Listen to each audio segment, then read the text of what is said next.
जय गुरुदेव। चक्रों और सहस्त्रार्थ का सविस्तार वर्णन।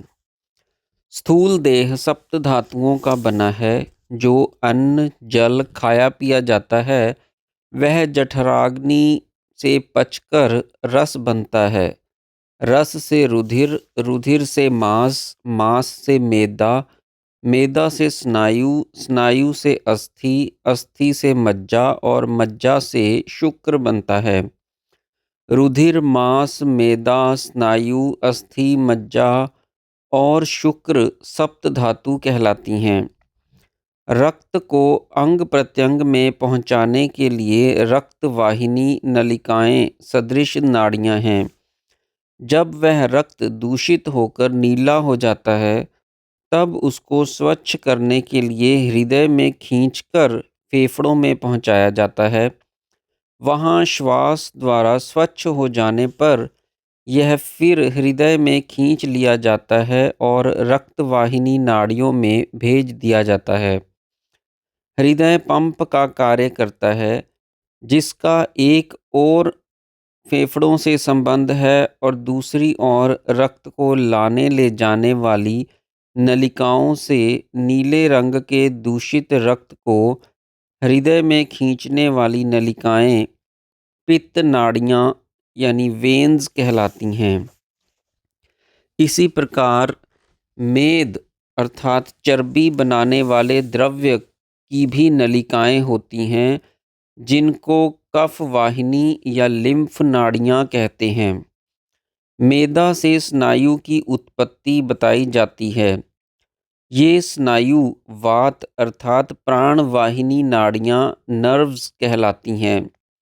मज्जा अस्थियों की नलिकाओं में होती है और शुक्र शुक्राशय में अंडकोशों द्वारा बनता है। यहाँ हम स्नायुओं को ही नाड़ी नाम से संबोधित करते हैं। ये नाड़ियाँ सुषुम्ना नाड़ी के द्वारा आनखशिख देह का मस्तिष्क से संबंध जोड़ती हैं। इनकी संख्या 72,000 कही जाती है। सुषुम्ना नाड़ी मेरुदंड के भीतर सुरक्षित है, जिसकी आकृति के सदृश मिलती हुई सी समझनी चाहिए।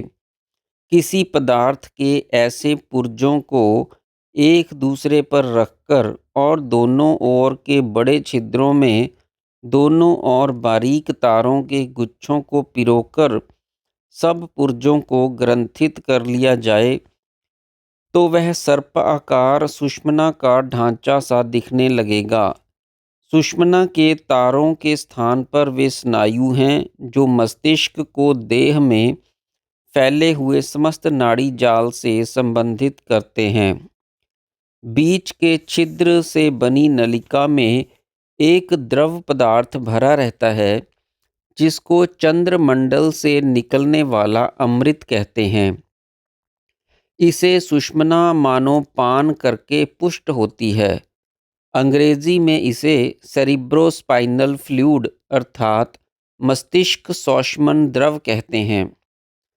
सुषुम्ना के अंदर गुदा, उपस्थ, नाभि, वक्ष, ग्रीवा के प्रदेशों से संबंधित 5 चक्र हैं जिनकी विभिन्न अंगों की नाड़ियों से सुषुम्ना का संबंध होता है। सुषुम्ना के दोनों तरफ के स्नायु भ्रूमध्य प्रदेश में एक बिंदु पर मिलकर दक्षिण भाग से वाम और वाम से दक्षिण और होकर सहस्त्रार्थ में चढ़ जाते हैं। इस भ्रूमध्य स्थान को आज्ञा चक्र कहते हैं।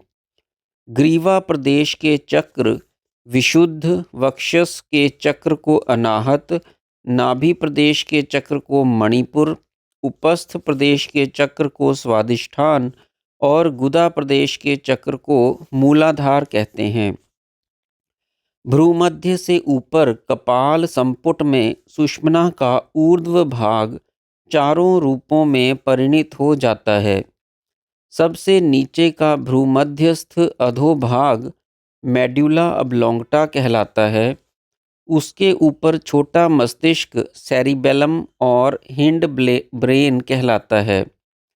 इसको कपाल कंद कहते हैं। यहाँ पर पांचों ज्ञानेंद्रियों और स्वप्न की नाड़ियों का स्थान है। इसी को मनःचक्र भी कहते हैं। इसके ऊपर एक अति सूक्ष्म नलिका है जो सुषुम्ना के मध्यवर्ती बिल का वह भाग है जो छोटे दिमाग अर्थात कपाल कंद्र का सहस्त्रार्थ अर्थात सेरिब्रम के मध्यवर्ती ब्रह्मरंध्र से जोड़ता है। इस भाग के नीचे कपाल कंद के सामने भी एक त्रिकोण आकृति कपाल रंध्र फोर्थ वेंट्रिकल है। ब्रह्मरंध्र भी त्रिकोणाकृति ही है जो पीछे से सामने की ओर फैला हुआ है। ब्रह्मरंध्र एक पुल सा बना हुआ है जिस पर सुषुम्ना पथ से आने वाले स्नायु समूह स्पर्श करके फिर सारे मस्तिष्क के विभिन्न केंद्रों को फैल जाते हैं। इसलिए इस स्नायु समूह के प्रसार को सहस्त्रार्थ कहते हैं। ब्रह्मरंध्र के पिछले भाग पर एक नेत्राकार ग्रंथि है जिसे पीनियल ग्लैंड कहते हैं। यही तीसरा नेत्र है। सामने भ्रूमध्य पर एक और ग्रंथि है जिसे पिट्यूटरी ग्लैंड कहते हैं। ये दोनों ग्रंथियां योग सिद्धि देने वाली हैं। गुदा के पीछे एक मांसपेशी है जिसे कंद कहते हैं। वह 9 उंगल लंबी और 4 उंगल मोटी होती है। इसके मध्यवर्ती नाभिवत केंद्र पर कुंडलिनी के सोने का स्थान है। इस स्थान को विषु चक्र भी कहते हैं क्योंकि यहाँ शक्ति निष्क्रिय सुप्तवत रहती है, अथवा ईड़ा और पिंगला का एक स्थानीय उद्गम स्थान होने के कारण वहाँ चंद्रमा और सूर्य दोनों का अभाव रहता है, अर्थात दिन रात्रि एक समान गति रहित रहते हैं। विषु दिन रात्रि के एक समान होने के समय को कहते हैं। कुंडलिनी को नाभि में धारण करने वाली मांसपेशी का कंद अधः सहस्त्रार्थ कहलाता है क्योंकि योगियों के समष्टि प्राण देह की सब नाड़ियों से खींचकर पहले यहाँ एकत्रित होते हैं और फिर सुषुम्ना में प्रवेश करते हैं। ग्रीवा के ऊपर तालु का अंतिम भाग नीचे की ओर लटका करता है जिसे लंबिका या काग कहते हैं। वह भी एक चक्र माना जाता है। तैत्तिरीयोपनिषद के 6ठे अनुवाक में इसको इंद्र योनि नाम दिया गया है जिसका शीर्ष पाल से संबंध है और नीचे हृदयाकाश से भी संबंध है। इस प्रकार अहम वृत्ति को हृदयाकाश से ब्रह्मरंध्र में लंबिका द्वारा ले जाने का सुषुम्ना से बाहर भी एक मार्ग है जिसका कपाल कंद से सीधा संबंध है, अर्थात वह हृदय के अष्टदल पद्म का मनः चक्र से सीधा संबंध जोड़ता है। इसलिए हृदय के इस चक्र को सुषुम्नागत षट चक्रों से पृथक चक्र माना जाता है। ऊपर कहा जा चुका है कि कपाल कंद से पांचों ज्ञानेंद्रियों और उनके गोलकों से संबंध रखने वाली नाड़ियों का निकास है। उनमें से एक नाड़ी ग्रीवा से नीचे उतरकर वक्षस उदर कटी भाग में गुदा तक नीचे उतरती है जिसे अंग्रेजी में वेगस नर्व कहते हैं। योग के आचार्यों ने उसके विभिन्न स्तरों पर विभिन्न नाम दिए हैं जैसे कूर्म, विश्वोदरी, कुहू इत्यादि। इस नाड़ी की वाम शाखा निरर्थक सी है परंतु दक्षिण शाखा के 3 विभाग वक्ष, उदर और कटी प्रदेश के भाग हैं। वक्ष के भाग में प्राण, उदर के भाग में समान और नीचे के भाग में अपान के स्थान हैं। इस नाड़ी का संबंध ईड़ा और पिंगला की मुख्य नाड़ियों से भी है और उनका संबंध सुषुम्ना के चक्रों से है।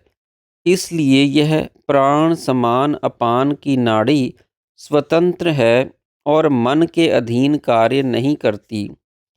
इसको स्वतंत्र नाड़ी विभाग या ऑटोनॉमस सिस्टम कहते हैं। सुषुम्ना की 3 परत होती हैं। ऊपर के परत वाले भाग को वज्रा कहते हैं। उसके नीचे के परत चित्रा कहलाता है, जिसके बीच में एक और नलिका है। सुषुम्नागत 6 चक्रों अथवा कमल चित्रा में ही होते हैं। इसके बीच वाली नलिका को पुष्प के बीच वाली नलिका के सदृश समझना चाहिए, जिसे ब्रह्मनाड़ी या विरजा भी कहते हैं। इस श्लोक में जिन पद्यों के ऊपर महापद्यावटी में भगवती की कला की स्थिति कही गई है, वे चित्रा स्थिति 6 चक्र अथवा पद्य हैं। 6 चक्रों के 6 अधिदेवता हैं। मूलाधार के ब्रह्मा, स्वादिष्ठान के विष्णु, मणिपुर के रुद्र, अनाहत के ईश्वर, विशुद्ध के सदाशिव और आज्ञा के परशिव। इनके अरों अथवा दलों की संख्या तत्वों की कला के अनुसार है। अग्नि की 10, सूर्य की 12, चंद्रमा की 16 कलाएं क्रमशः मणिपुर, अनाहत और विशुद्ध के दलों के बराबर हैं। ब्रह्मा, विष्णु और रुद्र प्रत्येक की 10-10 कलाएं हैं। ईश्वर की 4 और सदाशिव की 16 कलाएं हैं। मूलाधार की 4, स्वादिष्ठान की 6 और आज्ञा की 2 शिराओं को भी कला कहें तो सबका योग पूरा 100 होता है। आज्ञा में परशिव निष्कल हैं, जिसकी शक्ति ही ये सब कलाएं कही जा सकती हैं, अर्थात सहस्त्रार स्थित भगवती की कला के ये सब अवंती भेद हैं, अथवा वे निम्न स्तरों पर चमकने वाले प्रतिबिंबों के सदृश कही जा सकती है। कलाओं के नाम आगे दिए जाएंगे। चंद्र, सूर्य। ऊपर कहा जा चुका है कि अनाहत चक्रस्थ सूर्य उन्मुख होकर आज्ञा के ऊपर स्थित अधोमुख चंद्रमा पर अपना प्रकाश डालता है। तब दोनों के योग से चंद्रमा से अमृत स्रवन करने लगता है। अनाहत चक्र के 12 पत्रों पर 12 आदित्य और विशुद्ध चक्र के 16 पत्रों पर चंद्र की 16 कलाएं हैं। चंद्रमा का संबंध मन से और सूर्य का संबंध प्राण से है। कहा गया है, चंद्रमा मनसो जातः आदित्यो वै प्राणः आत्मन एषः प्राणो जायते। चंद्रमा ईश्वर के मन से उत्पन्न हुआ है और आदित्य स्वयं समष्टि ब्रह्मांड को जीवन प्रदान करने वाला प्राण है। प्राण का उदय सीधे आत्मा से होता है। शरीर में मुख्यतः 2 प्रकार की नाड़ियों के विभाग हैं। एक प्रकार की नाड़ियाँ वे हैं जो मेरुदंड के मध्य में स्थित सहस्त्रार्थ से नीचे उतरने वाली सुषुम्ना से निकलकर सारे शरीर में फैलती है, और सुषुम्नागत 6 चक्रों उनके निकास के केंद्र हैं, जिनके स्थान ग्रीवा, वक्षस्थल, कटी, उपस्थ और अधोभाग हैं। इन नाड़ियों का मन और प्राण दोनों से संबंध है। दूसरे प्रकार की वे नाड़ियां हैं जो आज्ञा चक्र के पास के मनस चक्र से निकलकर श्रोत्र, नेत्र, मुख, जिह्वा में फैल जाती हैं, और उनमें से एक कूर्म वेगस नर्व नीचे उतरकर गुदा तक फैली हुई है। इसका वाम भाग छोटा है और कुछ विशेष कार्य नहीं करता, परंतु दक्षिण भाग फेफड़ों और हृदय में श्वास प्रश्वास का कार्य, उदर में पाचन और रस वितरण का कार्य, और अधोभाग में मल विसर्जन का कार्य करता है। 5 प्राणों की क्रियाएं इस नाड़ी से संबंध रखने वाली क्रियाएं हैं, जो मन के अधीन नहीं हैं और सोते जागते सदा अपना कार्य किया करती हैं। क्योंकि प्राण कभी सोता नहीं, मन सोता जागता है। इस दक्षिण वेगस नाड़ी का संबंध सुषुम्ना के दक्षिण पार्श्व की पिंगला से है, ईड़ा से नहीं। इसलिए चंद्रमा का संबंध ईड़ा से और सूर्य का संबंध पिंगला से रहता है, और ईड़ा का चंद्र नाड़ी तथा पिंगला को सूर्य नाड़ी कहते हैं। सूर्य की किरणों में प्रकाश, उष्णता और प्राण शक्ति अर्थात जीवनप्रद शक्ति की त्रिधा शक्ति होती है। उनमें उष्णता विष का कार्य करती है, परंतु विष भी अल्प मात्रा में अमृत का कार्य करता है।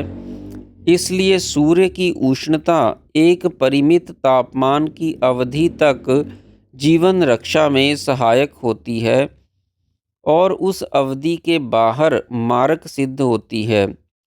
सूर्य की उष्णता को तो चंद्रमा स्वयं पान कर लेता है और प्रकाश तथा प्राण शक्ति को अमृत रूप में भूमि पर अपनी कलाओं द्वारा बरसाया करता है।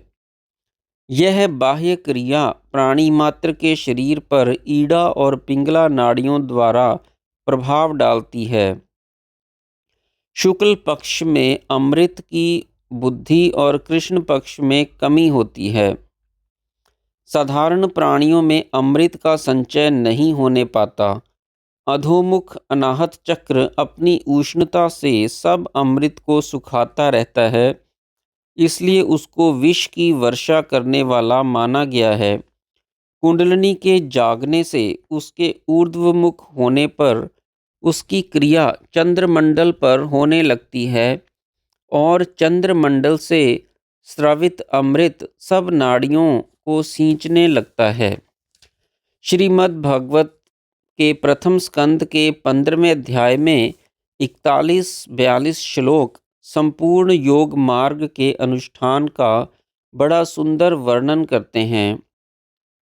जब धर्मराज युधिष्ठिर ने भगवान के परम धाम चले जाने का समाचार जाना, तो उन्होंने जिस क्रम से ब्रह्म आत्मा ऐक्य करके उत्तराखंड की ओर प्रस्थान किया, वह इस प्रकार है। उस मुनि युधिष्ठिर ने वाणी की मन में आहुति दी और मन को प्राण में, प्राण की अपान में और उत्सर्ग सहित अपान की मृत्यु में और मृत्यु की आहुति पंचतत्व में दी। फिर पंचतत्व की त्रितत्व में आहुति देकर उसे त्रितत्व में एकत्व में आहुति दी। इस प्रकार सबकी आत्मा में आहुति देकर आत्मा की आहुति अव्यय ब्रह्म में दी, अर्थात मौन धारण करके और मन को संकल्प विकल्प रहित एकाग्र करके वाणी को मन में लीन कर फिर मन का प्राण से और प्राण का अपान से योग किया और तीनों को सुषुम्ना द्वार में प्रविष्ट करके मृत्यु को जीत लिया। मानो मृत्यु को षट चक्र वेद द्वारा पांचों तत्वों के वेद में लीन कर दिया। फिर पांचों तत्वों को तीनों ब्रह्मा, विष्णु और रुद्र ग्रंथियों के वेद द्वारा तीनों गुणों में लीन कर दिया और तीनों गुणों को अनेक कारणभूत का एक महत्व में लीन कर दिया। इस प्रकार सबको आत्मा में और आत्मा को परमात्मा अक्षर ब्रह्म में लीन कर दिया। तत्पश्चात अहम ब्रह्मास्मि के ज्ञान में निध्यासन द्वारा स्थिति रखते हुए सायुज्य मोक्ष की प्राप्ति की। जय गुरुदेव।